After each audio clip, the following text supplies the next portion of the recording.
ஒத்துழையாமை இயக்கத்தினுடைய ஒரு பகுதியாக தான் அந்த வரிகுடா இயக்கமும் நடக்குது.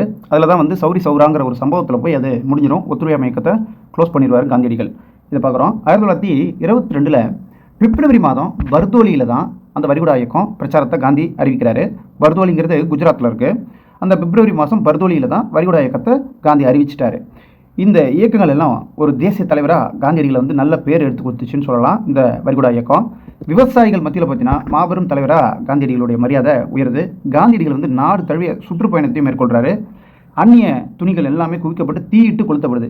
காந்தியடிகள் சுற்றுப்பயணம் வர்றாரு இல்லையா, அப்போ அந்நிய துணிகள் குவிக்கப்பட்டு அப்படியே தீயிட்டு கொளுத்தப்படுது. ஆயிரக்கணக்கானவர்கள் வந்து அரசு வேலையை திறந்துடுறாங்க வேண்டாம்னு சொல்லிட்டு. மாணவர்களும் பார்த்தீங்கன்னா அவங்களுடைய கல்வியை வந்து கைவிட்டு போகிறாங்க. வழக்கறிஞர்கள் பார்த்தீங்கன்னா அவங்களுடைய தொழிலையே கைவிட்டுறாங்க. இந்த மாதிரி வந்து காந்தியடிகளுக்கு சொன்ன அந்த ஒத்துழையாமை இயக்கத்தின் தீர்மானத்தின்படி எல்லாருமே மக்கள் கேட்டுக்கிறாங்க. அப்போது ஒத்துழையாமை இயக்கம் போய்கிட்டு இருக்கு. அந்த நேரம் வேல்ஸ் இளவரசர் வந்து இந்தியாவுக்கு பயணம் வராரு. அந்த பயணத்தை வந்து புறக்கணிக்கிறாங்க. இதுவும் வந்து ஒரு ஒத்துழையாமை இயக்கத்தினுடைய ஒரு பகுதியாக வேல்ஸ் இளவரசர் இந்திய பயணத்தை புறக்கணிப்பதும் ஒத்துழையாமை இயக்கத்தில் ஒரு பகுதியாக பார்க்கப்படுது.